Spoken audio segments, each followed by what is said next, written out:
The morning had settled into its usual rhythm at First Horizon Bank in Waco, Texas. At 11:45 a.m., the place was alive with the sounds of shuffling papers, murmured conversations, and the occasional ring of a phone. Customers in neatly pressed suits clutched briefcases and sipped coffee, retirees exchanged polite greetings while waiting their turn, and tellers moved efficiently behind the counters. Behind her desk, Brenda Hartwell scanned a stack of loan applications. She had been managing this bank for over 2 decades, known for her sharp eye, firm policies, and unwavering professionalism. She took pride in keeping the place running smoothly, ensuring everything stayed orderly. The soft creak of the entrance door made her glance up. A tall man, well over 6 feet, stepped inside. His red baseball cap stood out immediately, the white embroidered letters forming the words, "Make America Great Again." He moved with a casual ease, a small briefcase in one hand, his eyes calmly scanning the room as he took his place in line. Brenda's stomach tensed. That hat. She had seen it before, and it never failed to stir trouble. Just last month, an argument between 2 customers had nearly turned into a shouting match, all because of political differences. The last thing she wanted was another disturbance in her bank. Leaning toward her assistant manager, Diane, she whispered, "Keep an eye on that guy. I do not want any problems today." When his turn arrived, the man didn't go to a teller. Instead, he walked straight to Brenda's desk. He greeted her with a polite nod. "Good afternoon," he said. "I need to make a withdrawal from my account." Brenda barely looked up. "Do you have your account information and identification?" she asked, her tone clipped. The man nodded, setting both items on the desk. Brenda picked up the papers, scanning them quickly. His name was unfamiliar, but she found it hard to focus on the details. All she could see was that hat. She exhaled slowly, then slid the documents back toward him. "I am sorry," she said flatly. "We will not be able to process your request today." The man's eyes narrowed slightly. "Excuse me? Is there a problem with my account?" Brenda shook her head. "No issue with the account. But we reserve the right to refuse service when necessary." A ripple of hushed gasps moved through the surrounding customers. The man's face remained calm, though his voice grew firmer. "I would appreciate some clarification. What exactly do you mean by necessary? I have done nothing wrong." Brenda hesitated, lowering her voice. "Look, I do not want to argue. You can try another branch if you like." For a moment, the man simply studied her, his expression unreadable. Then, without another word, he picked up his documents, adjusted his cap, and turned for the door. The heavy glass door swung shut behind him with a soft thud. The bank remained eerily quiet for a few seconds, then low whispers broke out. Some customers exchanged approving glances, others looked uncertain, questioning what they had just witnessed. Brenda sat up straighter, ignoring the stares. She had made the right call, at least, that was what she told herself. Diane leaned in. "Do you think that was necessary?" she murmured. Brenda pressed her lips together. "Last time, things almost got out of hand. I will not let this place turn into a political battleground." Outside, the man paused on the sidewalk, one hand hovering near the brim of his cap as if considering whether to remove it. Instead, he cast a brief glance back at the bank, his face unreadable, then walked away. Near the door, a few customers murmured amongst themselves. "Who was that?" an older gentleman asked, shaking his head. "Seemed polite enough." A woman in her 30s shrugged. "It does not matter. Private businesses can make their own rules. Maybe he did something before we got here." Brenda heard the conversations but kept her focus on her computer screen, pretending she was unaffected. Yet, as she typed, she noticed a slight tremor in her fingers. The man's calm, controlled reaction unsettled her far more than an angry outburst would have. By closing time, the incident had become the day's main topic of discussion. As employees clocked out, Brenda caught snippets of their chatter. "Did you see his face?" "Not even mad," one teller whispered. "I bet he comes back," another replied. "People like that usually do." Brenda dismissed them with a wave and locked her office door. She assured herself it was over. The man would move on to another bank. After all, people like him did not cause trouble. Not in person. As I drove home that evening, the image of the man's calm, deliberate exit stayed with me. I turned on the radio, hoping the familiar twang of my favorite country station would drown out my thoughts, but it barely made a dent in the uneasy feeling settling in my gut. Maybe tomorrow would bring some clarity. Maybe I was overthinking it. Or so I told myself. The next morning, sunlight poured through the bank's front windows, casting a warm glow across the floor. But inside, something felt different. The air was thick with tension, though no one said a word about it. I arrived early, as I always did, my coffee in one hand and my thoughts preoccupied with the day ahead. It was just another Thursday. The man from yesterday was gone, and that was the end of it. Why would he come back? By mid-morning, as the usual trickle of customers filled the bank, my confidence returned. Whatever unease yesterday had caused was already fading, swallowed by the steady rhythm of daily operations. Then, at exactly 10:30 a.m., the door swung open again. He was back. The same man stepped inside, but this time, the room reacted differently. Conversation stilled. The quiet hum of banking operations came to a halt. I felt my breath hitch, my heart giving a slight, nervous jolt. This time, he was not alone. Two men in crisp, tailored suits flanked him, their mere presence commanding attention. He still wore the red cap, the same calm look on his face, but something about him had changed. His steps were purposeful. His expression sharp, knowing. A murmur rippled through the bank. Customers exchanged hushed whispers. Employees stiffened behind their counters. Diane, standing just a few feet away, leaned toward me. Her voice barely above a whisper. "Brenda, that's Elon Musk." I blinked, convinced I had misheard. "What are you talking about?" I whispered back. She nodded subtly toward the man approaching my desk. "Look at him. That's Elon Musk. The Tesla guy. SpaceX. Billionaire." I stared at the man, my mind racing. That did not make any sense. Elon Musk? Here? In this tiny Texas bank? The hat, the briefcase, the unassuming presence, it did not fit the image of one of the world's most powerful men. But as he stepped closer, the realization hit me like a freight train. It was him. A wave of heat rushed through my body. My throat went dry. My fingers tensed around the edge of my desk. The bank had fallen into complete silence. No beeping keypads. No printer noise. Just the sound of my own pulse pounding in my ears. Elon Musk stopped at my desk, took off his cap, and set it down gently, the bold white letters facing outward. His face was unmistakable now. He locked eyes with me, and the weight of the moment crashed down on me all at once. "Good morning," he said, his voice steady, polite. I swallowed hard, forcing a smile. "Mr. Musk, He lifted a hand, stopping me mid-sentence. "Let's not pretend this did not happen," he said, his tone firm but calm. "Yesterday, I walked in as any other customer, and you refused to serve me. I am not here to argue. I just want to talk about why." Every pair of eyes in the room was on me. My employees, the customers, they all waited. My mind scrambled for an explanation, but no words came. Elon did not raise his voice. He did not need to.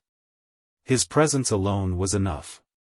"I believe we all make judgments," he continued, his voice carrying through the room. "It is human nature. But sometimes, our judgments say more about us than they do about the people we judge." He gestured toward the cap resting on my desk. This hat, it is just fabric and thread. But to some, it is a statement. To others, it is a threat. And yesterday, it was enough for you to turn me away. Not because of what I did, but because of what you assumed about me. Heat rose up my neck. I wanted to explain myself, to find some justification, but I could not force the words out. Elon's voice softened just a fraction. I am not here to shame you, he said. I am here to remind all of us that the world is more complicated than it seems. We do not always know someone's story. We do not know their intentions.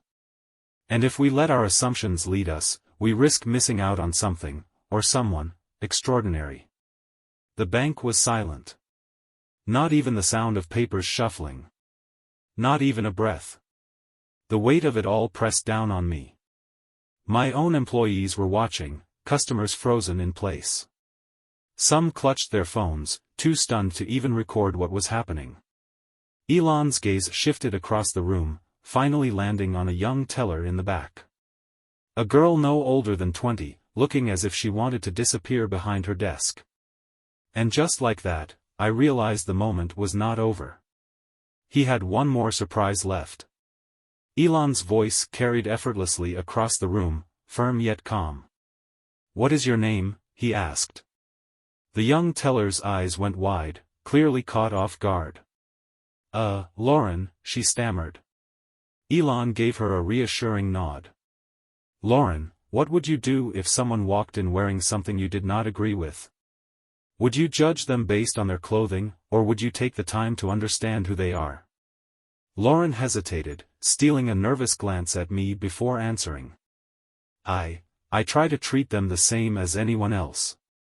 A small smile touched the corners of Elon's mouth. That is a good answer, he said. But it is harder in practice, isn't it? The air in the bank felt thick, the weight of every unspoken thought pressing down on me. I wanted this moment to end, but Elon was not finished. He turned back to me, his voice even softer now. Brenda, I do not think you are a bad person. I think, like many people, you acted on an assumption. But assumptions can be dangerous. They can hurt people. They can close doors we never even realized were open. I swallowed hard. My voice cracked as I finally spoke. I did not mean to offend you. I thought I was protecting the bank. Elon tilted his head slightly. Protecting it from what? A customer trying to withdraw his own money? The words hung in the air, impossible to ignore. My face burned with shame. I wanted to defend myself, to explain that the hat had become a symbol of conflict, that I was just trying to prevent chaos. But standing in front of him, with his calm, relentless logic, any excuse I had felt empty. Elon's gaze swept the room. Here is the thing, he said, his voice just loud enough to reach every corner. Every action we take sends a message. Yesterday, the message I received was, you do not belong here. And I imagine I am not the first person to feel that way in this bank, am I? A murmur moved through the crowd. Some nodded. Others shifted uncomfortably, eyes darting away. A knot tightened in my stomach. This was not just about Elon Musk. It was about every customer who had ever felt unwelcome, every person who had walked through these doors and sensed, even subtly, that they were being judged. Elon leaned against the counter, locking eyes with me. The good news is, we can all do better. That is why I am here. Not to punish, but to remind everyone, including myself, that we have a choice in how we treat people. For the first time since this all started, I felt something shift inside me. As humiliating as this moment was, maybe it could lead to something better. And then, just when I thought the moment was winding down, Elon did something no one expected. He straightened, turned slightly, and gestured toward one of the suited men behind him. The man stepped forward, carrying a sleek black folder. Elon took it, opened it, and pulled out a single sheet of paper. This, Elon said, holding the document up for the room to see, is a donation pledge. I have decided to contribute $500,000 to the Waco Community Relief Fund. Gasps filled the room. My breath caught in my throat. Elon continued, undeterred by the shock. I understand this bank has been a key partner in supporting local charities. I want to ensure that continues.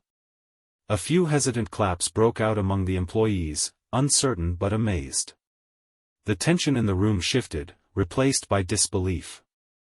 This donation is not about me, Elon said, his voice steady. It is about this community. And it is a reminder that we all have the power to make a difference, regardless of our backgrounds, our beliefs, or the hats we wear. He slid the paper across the counter toward me. I trust you will make sure it gets where it needs to go. My hands trembled as I picked up the document, barely able to process what was happening. I do not know what to say. Elon smiled faintly. Then do not say anything. Just let your actions speak. With that, he turned and walked out, his suited men following behind him. For a few long seconds, the bank remained frozen in stunned silence. Then, the moment he stepped out the door, the room erupted into hushed conversations and frantic whispers. Customers leaned toward one another, eyes wide. Employees stood rooted in place, struggling to make sense of what had just happened. I sat motionless at my desk, still clutching the $500,000 pledge form, my mind spinning between humiliation, awe, and an unexpected sense of relief. Diane, standing beside me, let out a breath. I cannot believe that was Elon Musk, she whispered. And he just donated $500,000. I nodded weakly, unable to form a proper response. My mind kept circling back to his words. We all have the power to make a difference, regardless of the hats we wear. It was not just about the money. It was about the message. A message that had exposed something I had not wanted to see in myself. And, as word of the incident spread, I had no idea how much bigger this story was about to become. By the afternoon, the story had already gained serious traction online. A few customers who had witnessed the exchange posted clips on social media, and it did not take long for local news outlets to catch wind of it. Headlines flooded Twitter and Facebook. Elon Musk calls out bias at local bank, donates $500,000 to community fund.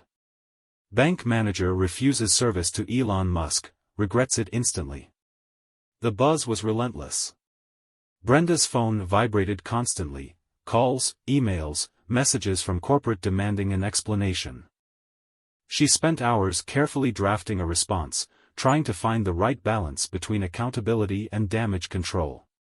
The bank eventually released an official statement acknowledging the incident and praising Musk's generosity, but it did little to stop the growing wave of public opinion. Meanwhile, in the heart of Waco, something remarkable was happening. The Waco Community Relief Fund, a local nonprofit dedicated to supporting struggling families, was overwhelmed with inquiries. For years, they had relied on small donations from local businesses and residents, often scraping by to provide basic assistance. Now, with $500,000 at their disposal, the possibilities stretched further than they had ever imagined. The charity's director, a woman named Evelyn Parker, stood before a row of reporters, her voice thick with emotion. This donation is transformative, she told them. It will allow us to expand our programs, support more families, and make a lasting impact in our community.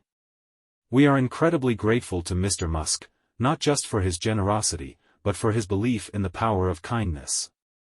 Back at the bank, Brenda felt the weight of the fallout pressing down on her.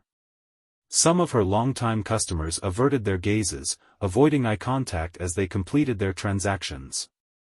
Others, however, took a quieter approach.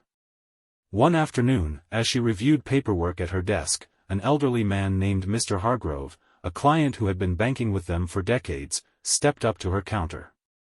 "You made a mistake, Brenda," he said, his tone kind but firm. "But we all do.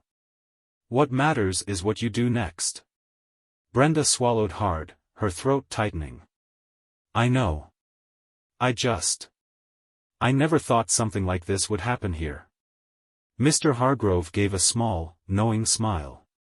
Life has a funny way of humbling us. Use it as a lesson. And she intended to. Determined to make amends, Brenda personally reached out to the Waco Community Relief Fund, offering to assist in organizing the disbursement of the funds. She also gathered her staff for a meeting, one unlike any they had ever had before. She did not dance around the issue. She addressed it head-on.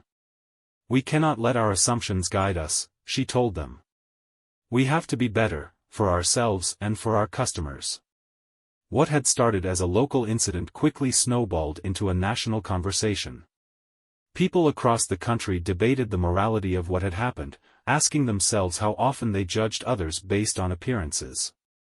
Social media was ablaze with opinions, some applauding Musk for his measured response, others criticizing the bank's initial actions. But amid all the noise, one truth became evident: this was about more than just Brenda, or the bank, or even Elon Musk. This was about something deeper. The days following Musk's visit were a whirlwind. News crews parked outside the bank, cameras rolling, eager to capture every development. Reporters sought out customers who had been there, looking for first-hand accounts of what had happened. And through it all, Brenda found herself unwillingly thrust into the spotlight, her name attached to headlines, her face circulating online. But as the media frenzy grew, so did the conversations it ignited. The town of Waco buzzed with self-reflection. People were talking, not just about the bank, but about their own biases, their own assumptions. Town hall meetings and local gatherings took on a new energy, shifting from everyday concerns to discussions about understanding and fairness. Church leaders wove the incident into sermons, encouraging their congregations to see beyond surface differences. Teachers brought the story into their classrooms, challenging students to think critically about how quick judgments shape the way people are treated. For Brenda, the experience became deeply personal. She spent countless nights replaying the moment Elon stood before her, forcing her to confront something she had never wanted to acknowledge about herself. She did not just feel embarrassed, she felt changed. Determined to grow, she enrolled in diversity and inclusion workshops through the bank's corporate office, encouraging her staff to do the same. She started listening more, reflecting more. And outside of the bank, something incredible was happening. The Waco Community Relief Fund flourished. Inspired by Musk's actions, local businesses and individuals stepped forward, offering their own donations. Contributions poured in, many from people who admitted they had learned something from the incident. The impact stretched far beyond a single moment in a small-town bank. It had sparked something bigger. A reminder. A lesson. A chance to be better. Within just a few weeks, the impact of Elon Musk's donation had transformed the Waco Community Relief Fund. Their donor base had more than doubled, allowing them to expand their reach in ways they had only dreamed of before. One of the most notable changes was the launch of a financial literacy program for low-income families, ironically, in partnership with the very bank where the incident had occurred. Elon, for his part, chose to step away from the spotlight. When reporters pressed him about the situation at a Tesla event, he simply smiled and said, "I think the moment spoke for itself. Let's move on." And with that, he shifted the conversation back to his work. But the story did not fade. If anything, its impact only grew. The incident became a widely discussed case study, making its way into corporate training seminars, business ethics discussions, and leadership workshops. Opinion pieces dissected its meaning, some highlighting the power of redemption, others warning about the dangers of unconscious bias. Across industries, professionals reflected on how small moments of judgment could ripple into something much larger. For Brenda, it was both a lesson and a turning point. She emerged from the experience more self-aware, more thoughtful in her leadership. She realized that managing a bank was not just about enforcing rules, it was about setting an example, about leading with integrity even in the smallest moments. Her staff noticed the change, and so did the customers. One afternoon, as Brenda patiently helped an elderly woman navigate an online banking app, she heard a familiar voice behind her. "Excuse me, Brenda." She turned to see Mr. Hargrove, the long-time client who had given her words of wisdom in the aftermath of everything. He handed her a small envelope. "Just thought you would like to know," he said with a wink before walking out the door. Brenda hesitated for a moment before carefully opening the envelope. Inside was a handwritten note. "Pride may break us, but humility can rebuild. You have done well." A soft smile spread across her face as a wave of gratitude washed over her. She had been given the chance to rebuild, not just her reputation, but her perspective, her values. And she intended to make the most of it. Because sometimes, it is the moments we least expect that teach us the most important lessons. The story of Elon Musk and the bank manager was more than just a viral headline, it was a reminder of the power of humility, understanding, and second chances. It challenged people to reflect on their own judgments, to treat others with respect, and to remember that even the smallest actions can send ripples far beyond what we can see. If this story resonated with you, share it with someone who could use the reminder. And if you have not already, hit that subscribe button for more stories that inspire reflection and growth. Let's make kindness go viral.